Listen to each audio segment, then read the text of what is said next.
Hola, bienvenidos a Expediente INACIPE, el espacio que el canal judicial nos otorga para hablar de los temas más relevantes en materia de ciencias penales. El día de hoy vamos a hablar de un tema muy interesante, que es la reforma constitucional de derechos humanos. Para hablar de este tema nos acompaña el presidente de la Comisión de Derechos Humanos del Estado de Hidalgo, Raúl Arroyo. Raúl, muchísimas gracias por acompañarnos. Muchas gracias a INACIPE, muchas gracias a su director, a Rafael Estrada Michel, por la invitación, y muchas gracias a ti, Luz María, por la oportunidad de estar aquí contigo en el programa. Muchas gracias. Empezando a hablar un poquito de esta reforma constitucional que se plasmó en el año del 2011, me gustaría que nos comentara cómo es que se hace esta reforma, qué hace que se necesite esta reforma, cuál es el fundamento. Yo creo que hay dos vertientes muy importantes que son los orígenes y los impulsos de la reforma. Primero, hay una gran influencia, hay una gran demanda de las organizaciones civiles, de la sociedad organizada a través de lo que conocemos como organizaciones no gubernamentales, que demandaban un cambio de tal forma que el Estado mexicano asumiera con una mayor claridad, con un mayor compromiso, el tema de los derechos humanos. Recuerda que traíamos una larga etapa de agravios que no siempre quedaron bien esclarecidos a los derechos humanos. Esto por una parte. Pero por otra parte también las presiones internacionales, los organismos internacionales, las instituciones internacionales que observaban ya de hacía tiempo que el Estado mexicano necesitaba dar un viraje, un mejor rumbo al tema de los derechos humanos. Cuando se dan las condiciones y se conjuntan estas dos demandas, la nacional y la extranjera, es entonces que entramos los mexicanos, las mexicanas, en un nuevo cauce que nos lleva a desembocar finalmente en una reforma que tampoco fue fácil. Recordarás que ya incluso en la última etapa en el Congreso de la Unión las fuerzas políticas discutían acerca de la viabilidad de aprobarla, y afortunadamente después de que pasó por el Poder Revisor de la Constitución, es decir, el Congreso de la Unión y las legislaturas de los estados, finalmente junio de 2011 marca el inicio de la reforma, que yo diría, si me lo permites, es el inicio de una nueva etapa, que viene a cambiar, que viene a modificar de manera profunda el rumbo del Estado mexicano en materia de derechos humanos. Y este no es un tema menor, al contrario. La reforma puso, desde mi punto de vista, en el centro del interés y de la responsabilidad del Estado mexicano a los derechos humanos. Y eso que se puede decir de manera tan rápida, pues llevó mucho tiempo para alcanzarse, pero sobre todo ahora hay que ver la enorme posibilidad que nos presenta en el futuro. La reforma vino a derribar paradigmas, vino a innovar en toda la cultura jurídica, y estamos en el inicio de este proceso que dicen los expertos constitucionalistas es incluso mucho más importante que cualquier otra reforma que haya tenido el texto constitucional después de 1917. A mí me gustaría puntualizar, existe una de las reformas que se hace, es el cambio de la denominación del capítulo primero del título primero de la Constitución, que hace el cambio de garantías individuales a los derechos humanos y sus garantías. mi pregunta sería, si este cambio es relevante, ¿cuál es el fondo de este cambio? Y como una pregunta paralela es, si tú, Raúl, considerarías que la ciudadanía y el Estado tienen claro el concepto de los derechos humanos. Este término, el cambio de este término, Luz María, me parece que es la clave de la reforma. El que la Constitución General de la República inicie en su primer capítulo con una denominación que es de los derechos humanos, para mí lo dice todo. Para mí marca el rumbo del Estado mexicano. Así entiendo yo, así quiero entender yo el calado de esta reforma. Recordarás que durante muchos años los teóricos y los abogados y los especialistas discutíamos cuál era la diferencia entre derechos humanos y garantías individuales. Y nos resistíamos a que hubiera un cambio en la denominación. Bueno, finalmente dimos el paso, y es un paso que no es el cambio de un concepto, es decir, no es un cambio literal. Para mí es el cambio que abre la puerta de toda la transformación que el Estado mexicano va a tener orientando su actividad hacia el centro que se llama derechos humanos. El poner este título de los derechos humanos, pues pone al ser humano en el centro del interés del Estado mexicano. Así quiero entender yo la reforma y así quiero entender la trascendencia del cambio de este capítulo. ¿Qué es ahora lo importante? Que todos y todas lo asumamos así. La población, desde luego, tú lo acabas de mencionar, es el actor principal en esta reforma y así debemos asumirlo. Y desde luego están las responsabilidades de la autoridad, que además con este cambio queda obligada, y cuando digo autoridades, todas las autoridades, para decirlo con más claridad, quedan obligadas a ejercer el mandato, a ejercer el poder público que detentan con un horizonte y una perspectiva de derechos humanos. Esto es también muy importante y va implícito pues en este cambio de denominación. Bueno, y tendría que participar la ciudadanía, ¿no? La ciudadanía debe de tener claro el concepto de lo que son los derechos humanos. ¿Considerarías que la ciudadanía lo tiene ahora o habría que cambiar? Hoy por hoy es uno de los grandes faltantes que tenemos, el que la población en general asuma cuáles son sus derechos humanos, que demande su cumplimiento, que los demande frente a la autoridad, que hoy con esta reforma, como ya te decía hace un momento, está obligada, cualquier autoridad de cualquiera de los poderes y de cualquiera de los órdenes de gobierno, está obligada a actuar con un sentido de derechos humanos. Y otra clave, Luz María, que la reforma dio precisamente en ese sentido, es la reforma al artículo 3.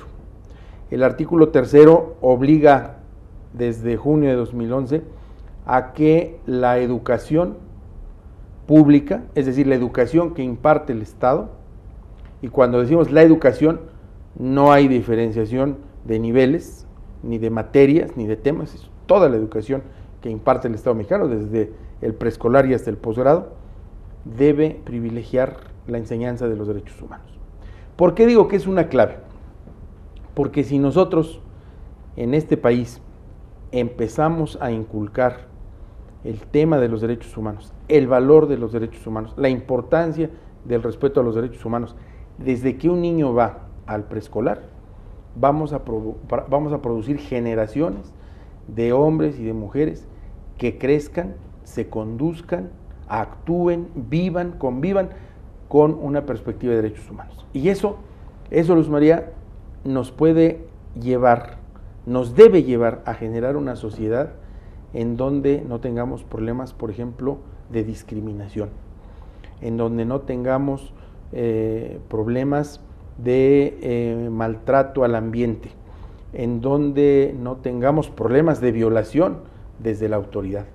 ¿Por qué? Pues porque vamos a formar desde los niños y hasta los profesionales a hombres y mujeres que actuemos con ese sentido de privilegio a los derechos humanos. Si eso lo hubiéramos hecho hace algunas décadas, pues entonces hoy no tendríamos los problemas que presentamos y que son no solamente los que he mencionado de discriminación o los de violencia o de violación a derechos humanos desde la autoridad o de ataques al medio ambiente, ¿no?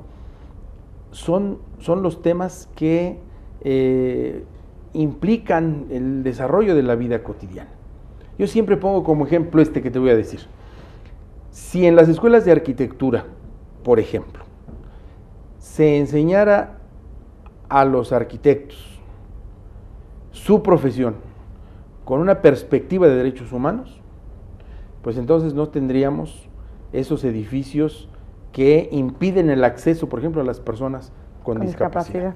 ¿Por qué? Porque el arquitecto tendría ya una mentalidad en la que privilegiaría a este segmento de la población. Y cuando se construyen, por ejemplo, estos enormes espacios multifamiliares, ¿no?, de departamentos, bueno, pues habría que pensar, los arquitectos tendrían que haber pensado en una sección con departamentos diseñados para personas con discapacidad. Y eso solo lo estamos hablando de una sola rama de la ciencia, no la arquitectura. Pero lo mismo sucede con los abogados y lo mismo con los médicos y con los biólogos y con los ingenieros industriales. Bueno, si los ingenieros industriales tuvieran esa perspectiva, quizá no contaminaríamos tanto el medio ambiente, ¿no? Y así sucesivamente. ¿Y eso sería solo en el sector educativo o también aplicaría este artículo como para el servicio público, ¿no? Por ejemplo, la capacitación que se tiene que dar. El servicio público, desde luego, hoy tiene una responsabilidad fundamental. ¿Por qué? Porque la reforma constitucional ordena que todas las autoridades, en los 3 niveles de gobierno, municipal, estatal y federal, y en los 3 poderes del Estado, actúen con un sentido de derechos humanos.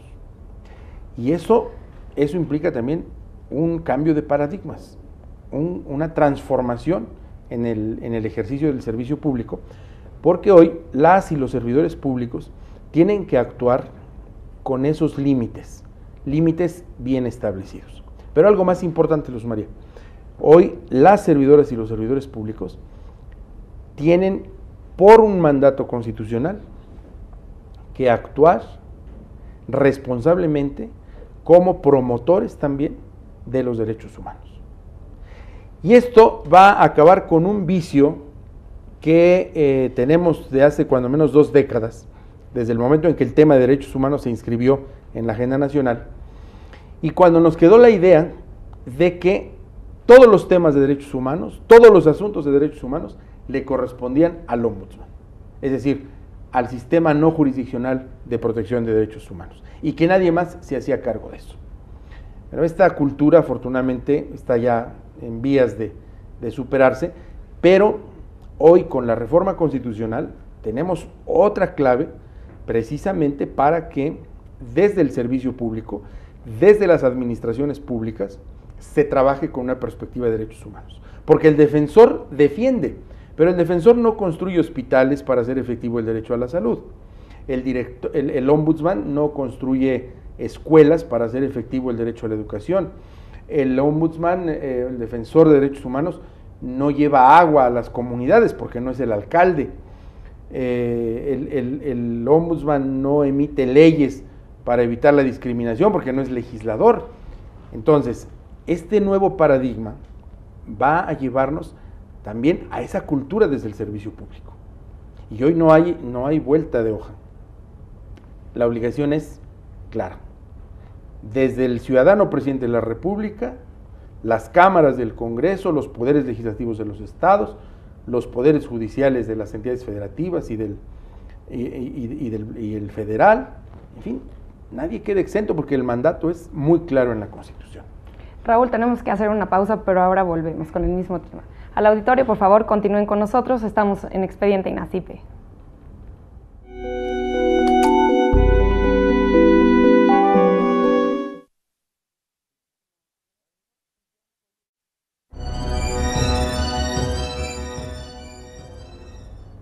Gracias por continuar con nosotros en Expediente INACIPE. Les recuerdo que pueden estar en contacto con nosotros a través de las redes sociales, nuestros números telefónicos que aparecerán en sus pantallas y en nuestro Twitter que es @expediente_. Queremos saber sus sugerencias y comentarios acerca del programa. El día de hoy estamos hablando de la reforma constitucional de derechos humanos. Raúl, estábamos hablando un poco por puntos de la reforma, de los cambios que se han hecho. Hay una reforma muy importante, hay un cambio que se plasmó en el artículo primero que habla de los tratados internacionales. Esto podría ser confuso. ¿Nos podrías contar un poco en qué consiste la inclusión de los tratados internacionales en materia de derechos humanos en nuestra Constitución? Fíjate, Luz María, que tocas un tema muy importante. Incluso también tiene como antecedente una discusión muy añeja. ¿Qué es lo que debe primar, la Constitución o los tratados internacionales? Todavía después de la reforma, hace unos meses, unos pocos meses, hay cuando menos 2 iniciativas en el Congreso de la Unión, la de un diputado y la de un senador, que insisten en definir que debe primar la Constitución. ¿Cuál es la médula de la reforma constitucional de 2011? Precisamente la de ampliar el catálogo de derechos, trayendo para las y los mexicanos los derechos humanos que estén plasmados en los tratados internacionales de los que el Estado mexicano sea parte. Aquí hay que definir con toda precisión, está dicho pero yo lo repetiré, hay que definir con toda precisión que nos referimos a los tratados internacionales en general, no a los tratados internacionales de derechos humanos, porque entonces estaríamos reduciendo el universo. No, cualquier derecho que se encuentre plasmado en los tratados internacionales de la naturaleza que sean, es aplicable a las y los mexicanos.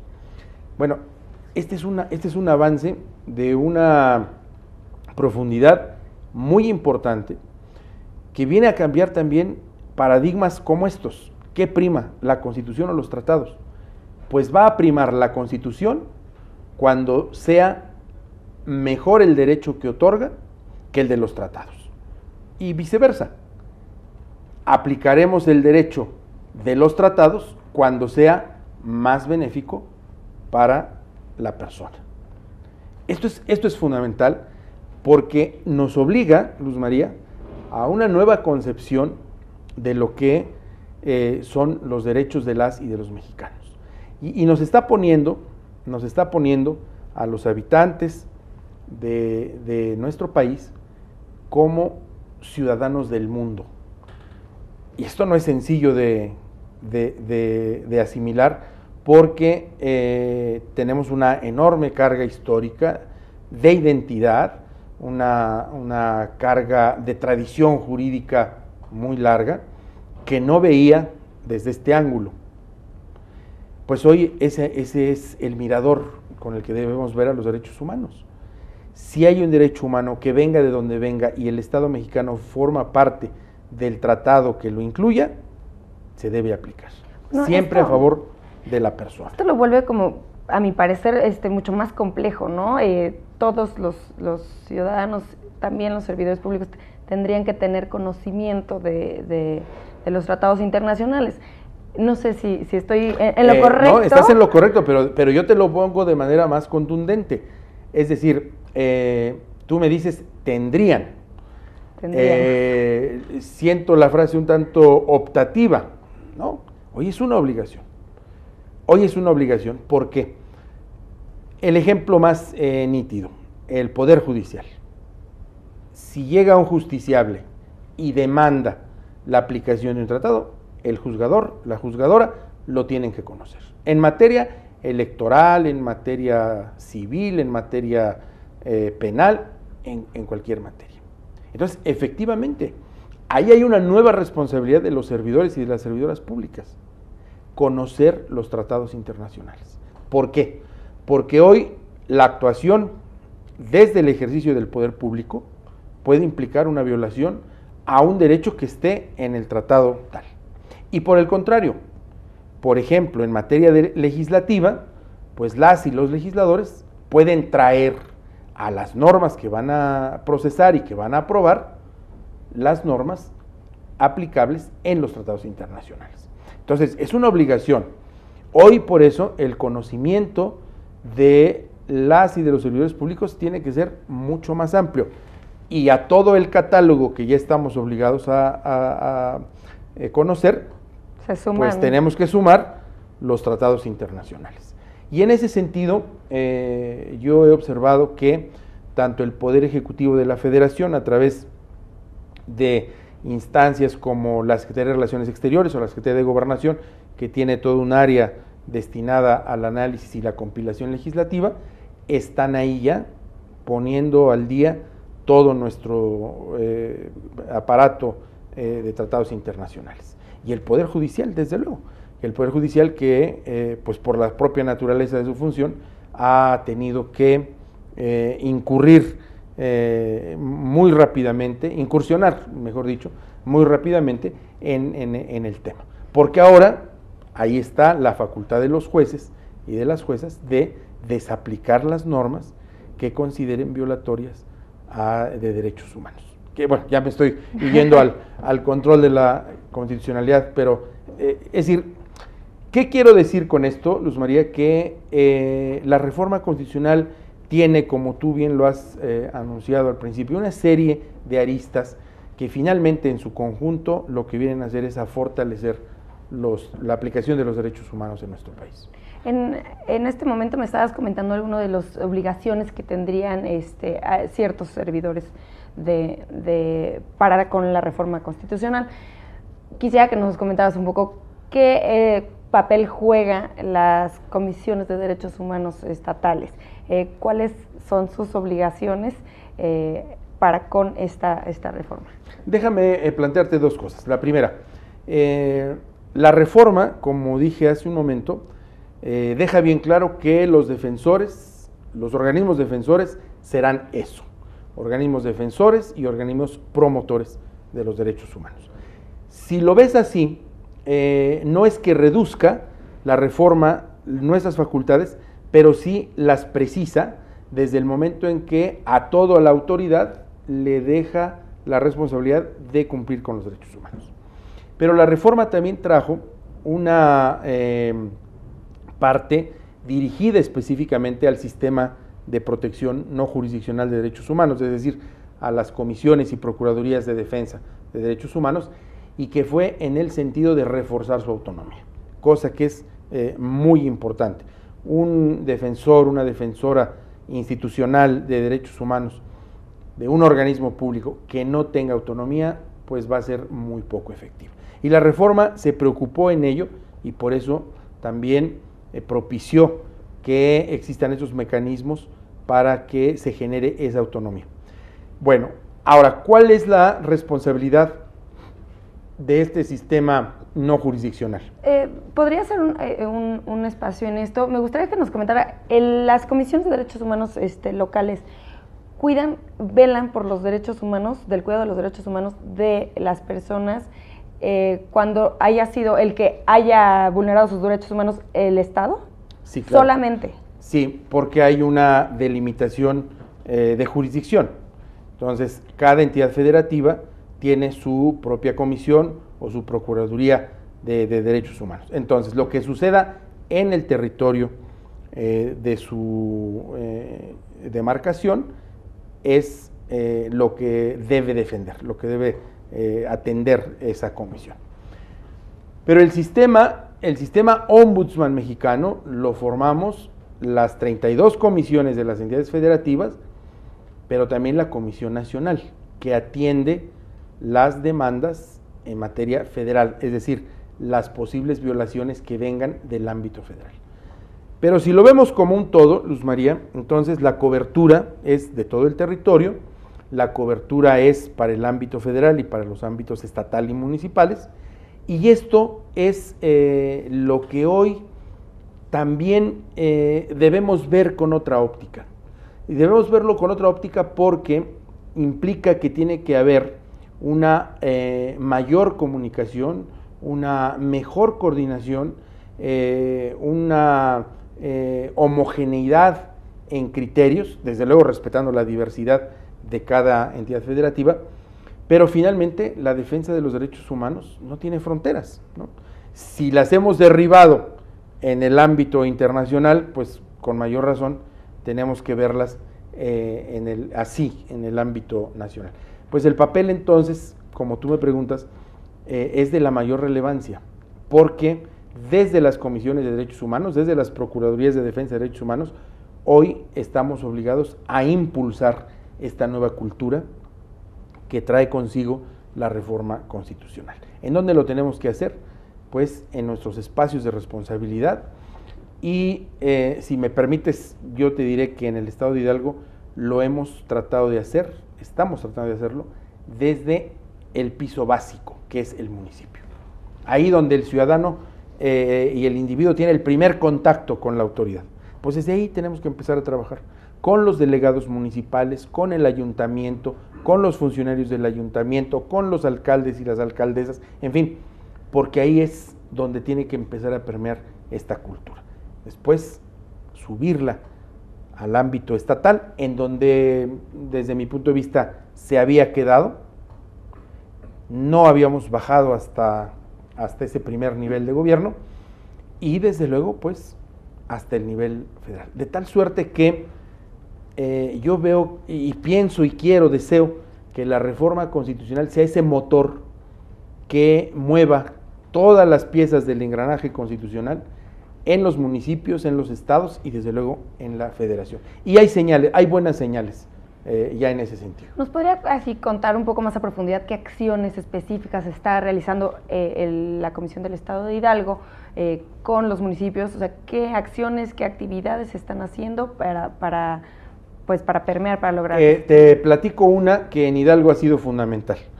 Nosotros le solicitamos al Congreso que hiciera una modificación a la ley orgánica municipal para crear una figura que fuera un regidor o el funcionario que el ayuntamiento determinara para que se hiciera cargo del tema de derechos humanos en el municipio, pero que además sirviera como enlace entre el ayuntamiento y la Comisión Estatal de Derechos Humanos.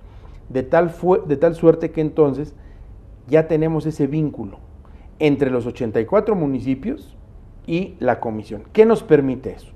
Cuando menos dos cosas. Una, visibilizar el tema de derechos humanos en los municipios.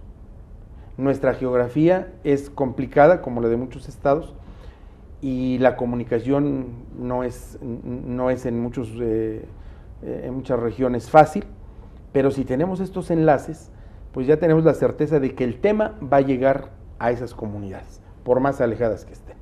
Ahí hay una fórmula espléndida para la promoción, para el conocimiento de los derechos humanos. Lo que tú me decías, ¿no? que la señora, que el señor, que los niños, que los jóvenes conozcan de derechos humanos.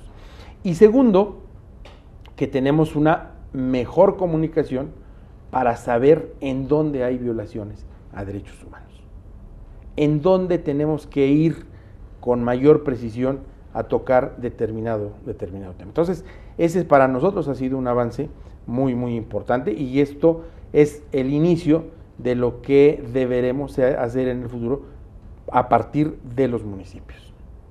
También en la reforma constitucional se hace un cambio en lo que es el sistema penitenciario, se hace hincapié en pues vigilar los derechos humanos dentro de estos lugares.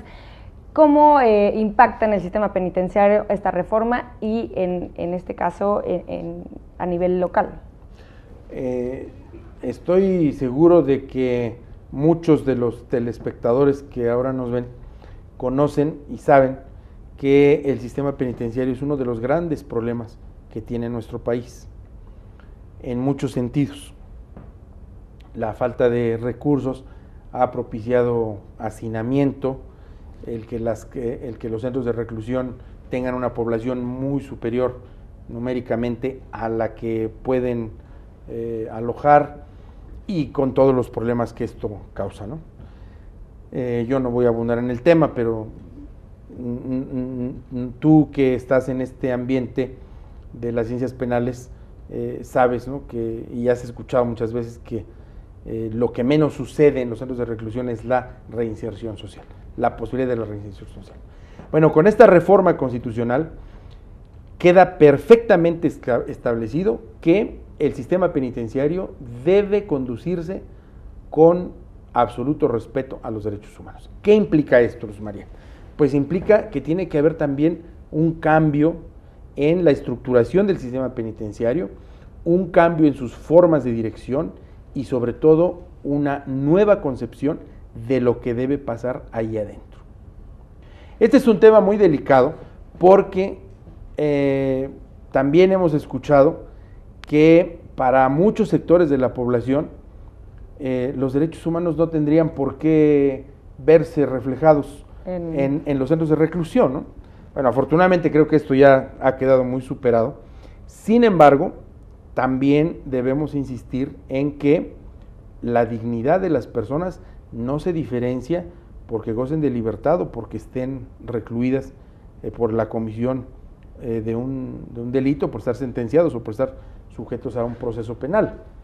Entonces, ¿a qué nos va a llevar esto? Pues a que haya yo diría una reingeniería, en Hidalgo yo así le he propuesto, una reingeniería del sistema penitenciario, de tal forma que hoy dentro de los centros de reclusión se trabaje con esa perspectiva de respeto a los derechos humanos.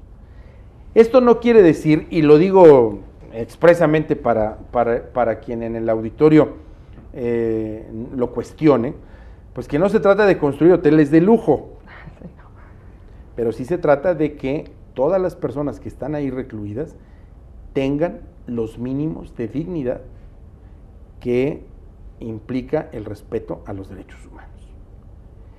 Cuesta trabajo quizá convencer en ese sentido, pero no podemos hoy caminar con otra ruta y la Constitución lo mandata, de tal forma que hoy podemos estar o no de acuerdo con que así sea, pero es una obligación constitucional.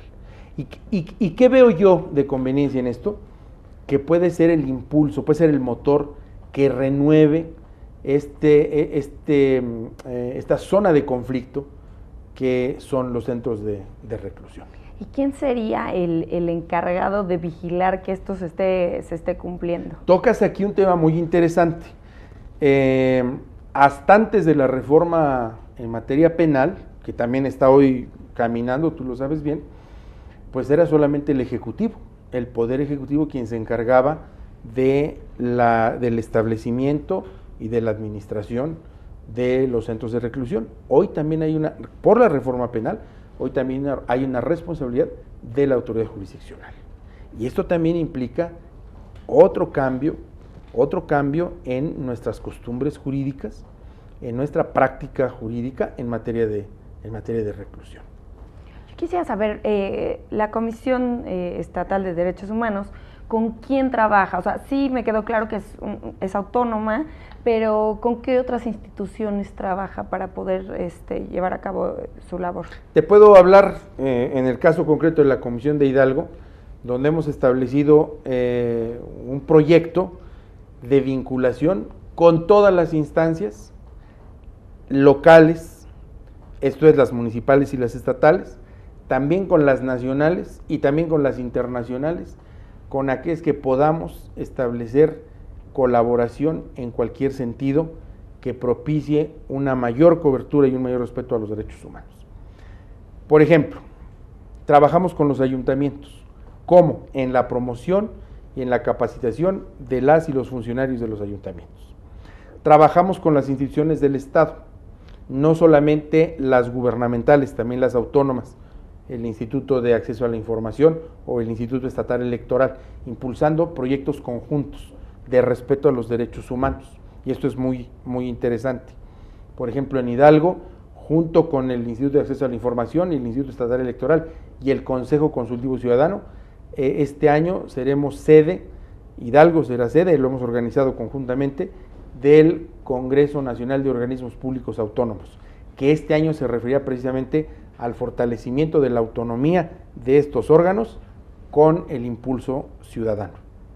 Y trabajamos también con órganos nacionales, por ejemplo, con CONAPRED, con quien tenemos una vinculación estrecha y con quien hemos podido también desarrollar proyectos conjuntos de vinculación para temas de no discriminación.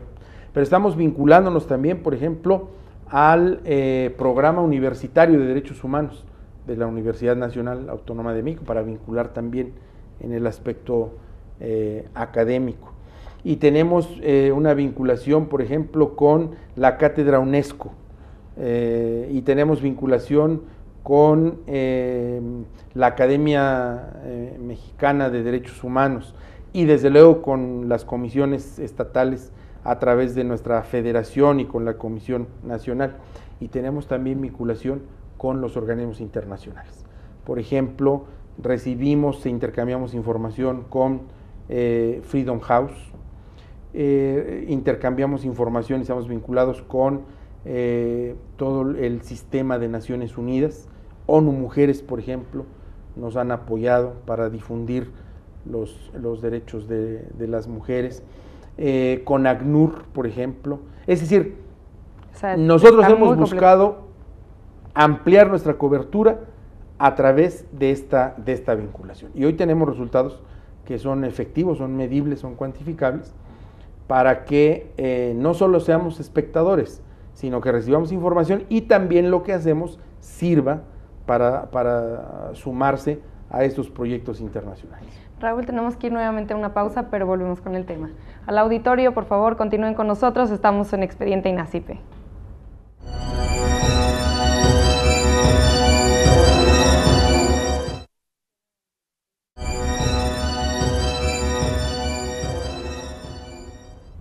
Gracias por continuar con nosotros en Expediente INACIPE. Les recuerdo nuevamente que pueden estar en contacto con nosotros a través de las redes sociales, el Twitter, que es @expediente_. Queremos saber sus sugerencias y comentarios acerca del programa.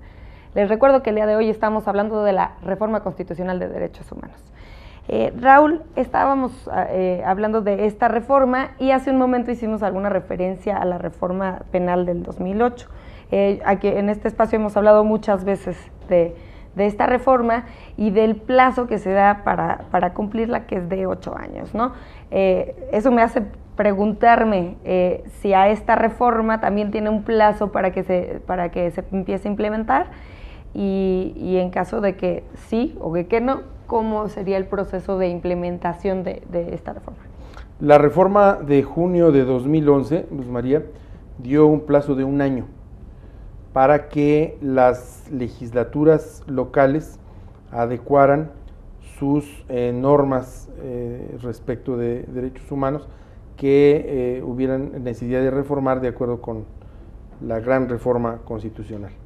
Lamentablemente el avance no ha sido parejo, más bien ha sido lento. No todos los estados asumieron el compromiso y no todos los estados lo han hecho. El Distrito Federal, por ejemplo, una de las entidades federativas, está en proceso de su reforma para construir una ley de derechos humanos. Hidalgo, lo digo no con presunción, lo digo con el ánimo de que esto sirva para que se replique en otros estados, fue el primer estado que promulgó su ley de derechos humanos conforme a la reforma constitucional. ¿Qué es lo que hay que hacer ahora? Pues empujar esa reforma en los estados y también a nivel federal, porque la reforma debe tocar muchas leyes secundarias con esta perspectiva de derechos humanos. Una que me parece fundamental es precisamente la ley de educación. Hay incluso avances importantes, hay un ejercicio de creación de un programa nacional de educación en derechos humanos, precisamente para transversalizar el tema en todo el sistema educativo nacional. Entonces sí, hay mucho que falta por hacer. Estamos, de hecho, frente a una reforma de gran calado que tiene apenas escasos 2 años, cumpliremos en estos días de haberse modificado, y que implica un gran trabajo. Un gran trabajo que va en todos los órdenes, en todos los órdenes, porque pues implica, nada más para empezar, imagínate que hay que reformar muchas leyes orgánicas municipales, muchos bandos de policía y buen gobierno, ¿no?, que discriminan, que afectan derechos humanos. ¿Por qué? Porque están elaborados con otra óptica. Y desde luego leyes estatales y leyes federales. Y ya hemos visto cómo hay hoy discusiones en las legislaturas locales y en el Congreso de la Unión, en donde el tema de derechos humanos está ahí, está presente. Lo acabamos de ver hace unos días en una reforma acerca de la reducción de los términos del arraigo, que aprobó ya la Cámara de Diputados en el pasado periodo ordinario de sesiones, en donde la discusión siguió siendo esa, ¿no? Derechos humanos se violan con el arraigo, no se violan. Bueno, yo no comparto la idea de los legisladores federales de haber aprobado esta reforma en Cámara de Diputados. Vamos a ver qué pasa en el Senado, pero finalmente lo importante es que hoy, en torno a todas estas discusiones legislativas, está el tema de derechos humanos. ¿Y qué decir de las discusiones y de las deliberaciones judiciales? Nada más hay que ver el pleno de la Corte para darnos cuenta de cómo cada día los derechos humanos cobran una mayor relevancia al momento de las decisiones. Y cuando oímos hablar a los ejecutivos, a los gobernadores de los estados, y cuando oímos hablar al presidente de la República y a secretarios de Estado, ¿no?, que hablan de sus respectivas actividades, pues ahí está el tema de derechos humanos cada vez con mayor frecuencia.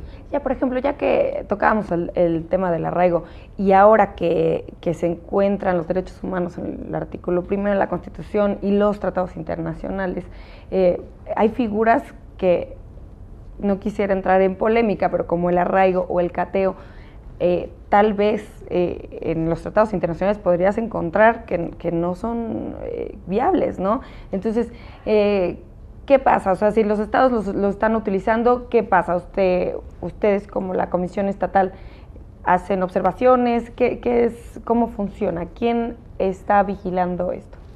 En el estado de Hidalgo, Luz María, la Comisión de Derechos Humanos le ha solicitado formalmente al Congreso del Estado que desaparezca la figura del arraigo.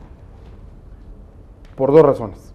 Una, porque las recomendaciones internacionales al Estado mexicano, es decir, las recomendaciones que vienen de los organismos internacionales, es que debe desaparecer por ser violatorio de derechos humanos, por propiciar, por ejemplo, problemas como la tortura, y en ese sentido la recomendación ha sido desaparezca. Ese es un elemento a considerar. El otro elemento propio del Estado de Hidalgo es que nosotros hemos demostrado con números que la figura no ha funcionado, que el arraigo no ha servido para mejorar la justicia. Entonces, por esas dos razones, en el Estado de Hidalgo nosotros hemos pedido que la figura desaparezca. ¿Se lo solicitan al Congreso del Estado? Ahora, otro elemento muy importante es que realmente no estamos pidiendo nada que sea novedoso, porque la reforma penal ordena que dentro de 2 años, ¿no?, el arraigo desaparezca. Se supone que la reforma penal dará pasos de innovación que harán que el arraigo entre en desuso. Entonces, por eso digo que no estamos pidiendo nada nuevo. En todo caso, lo que estamos pidiendo es adelantar la desaparición de la figura. Y esto tú lo planteas también desde otro ángulo, debilitar al Estado en la investigación penal. Pues nosotros lo hemos planteado en otro sentido, y nosotros hemos dicho que acelerar la desaparición del arraigo lo que va a hacer también es acelerar la mejoría de la acción del Ministerio Público. No se trata de desaparecer el arraigo, que de hecho ya está planteado que va a desaparecer. Se trata también, paralelamente, de fortalecer al Ministerio Público para que tenga una mayor capacidad, para que tenga más elementos, de tal forma que pueda integrar debidamente las averiguaciones sin necesidad de recurrir al arraigo. O en todo caso, plantear otras formas del arraigo. Bueno, los países adelantados lo tienen, pero no tienen a las personas en un sitio privadas de su libertad. Bueno, hay fórmulas muy modernas, por ejemplo, el brazalete, ¿no?, con el cual puedes estar dentro de un radio de perimetral sin que evadas la acción de la justicia, porque tienes un brazalete que te está monitoreando. Bueno, ¿a qué le apostamos entonces? Primero, a que desaparezca, a que lo adelantemos, adelantemos la desaparición, y luego, o mejor dicho, a la par, que fortalezcamos en todo lo que hay que fortalecer al Ministerio Público, y en todo caso que exploremos nuevas formas. El Distrito Federal ya lo hizo. El Distrito Federal desapareció la figura del arraigo como tal y creó otra, con otro nombre y con determinadas características, en donde lo más importante es la vigilancia jurisdiccional, es decir, la jueza o el juez que tengan, que hayan autorizado el arraigo, tienen la responsabilidad de vigilar que éste se lleve a cabo sin violaciones a derechos humanos, por ejemplo. Bueno, pues entonces, lo que nosotros consideramos importante es no cerrarnos y no polarizar, arraigo sí o arraigo no. En principio nuestro discurso se mantiene, es arraigo no, porque es violatorio de derechos humanos, y en ese sentido no podemos cambiar, ¿no? Pero también creemos que hay que explorar otras fórmulas que fortalezcan al Ministerio Público y que no debiliten su acción para propiciar, o que se pudiera propiciar, la evasión, por ejemplo, de quienes deben estar sujetos a esa investigación. Entonces, ustedes como Comisión de Derechos Humanos hacen la recomendación al Poder, ¿no? Sí, en este caso, una solicitud. No utilizo el término recomendación porque en materia de derechos humanos la recomendación es un acto formal, que es la emisión de los organismos defensores de derechos humanos hacia una autoridad que ha violado un derecho humano. En el caso que te platico, ha sido una solicitud formal al Congreso, porque tampoco tenemos derecho de iniciativa. Ok. ¿Y qué pasa con las recomendaciones? Cuando ustedes emiten una recomendación, otra de las reformas constitucionales de 2011 decía que las recomendaciones de la Comisión Nacional de Derechos Humanos que fueran negadas, que no fueran aceptadas por el Estado, tendrían que estar fundadas y motivadas. O sea, les están obligando a fundar y motivar, ¿no? Porque en caso de no ser aceptadas, pues no sucede nada, no tienen obligatoriedad. A ver, eso es muy importante, y tocas un tema muy importante de la reforma. La reforma hoy mandata que aquel servidor o servidora pública que no acepte una recomendación puede ser llamado al Congreso, en caso de la Comisión Nacional al Senado, en caso de las comisiones locales al Congreso del Estado, para que explique por qué no acepta la recomendación. Este es un avance importante, en el que además también hubo mucho cuidado, porque de otra forma se pudo haber trastocado la idea del diseño original del Ombudsman, ¿no? El diseño original del Ombudsman es que no emita actos, recomendaciones en este caso, que sean vinculantes. Pero dadas las condiciones de nuestro país, entonces esta es una fórmula intermedia que obligará al servidor público, y de hecho ya en la Comisión Nacional lo han hecho, nosotros en Hidalgo lo hemos hecho también, abrirán un cauce, ¿no?, para que el servidor público tome sus previsiones y no se exponga a una crítica mayor frente al Parlamento.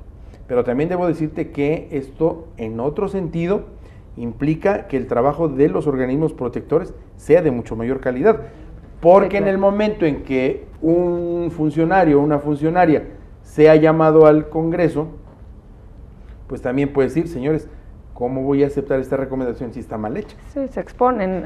Es un beneficio en doble vía. Al servidor público lo puede inhibir, a la servidora pública la puede inhibir para no violentar los derechos humanos y decir, no quiero quedar expuesto a una crítica en el Congreso, sobre todo hoy, cuando en los Congresos hay una pluralidad política que implica opiniones muy diversas, ¿no? Pero también beneficia al trabajo de los organismos protectores porque lo tenemos que hacer mejor, si no los que vamos a quedar exhibidos al final de este proceso somos nosotros. Entonces es una fórmula inteligente, una fórmula muy útil que quedó establecida también en la reforma constitucional. Raúl, nos queda un minutito. Esta es una pregunta difícil, ¿no? A grosso modo, ¿cuáles serían los beneficios de la reforma constitucional? Yo pongo uno, y lo digo de manera clara. El que la reforma constitucional puso al individuo, a la persona humana, por encima de cualquier otra categoría. Y esto ahora es un reto, ahora hay que asumirlo. Ya está en el papel, ya está en las normas constitucionales, ahora hay que hacerlo efectivo. Y como retos, ¿qué les queda por hacer a las comisiones estatales? Impulsar que la reforma se cumpla, en todos sus sentidos. No verlo como una reforma más, no, sino asumir que es una llave que abre muchísimas posibilidades y que nosotros tenemos que empujar esa apertura para que se haga efectiva la reforma. Raúl, yo te agradezco muchísimo que hayas venido a platicar con nosotros de este tema tan interesante. Muchas gracias a ti. Al auditorio los espero el próximo martes en un nuevo Expediente INACIPE.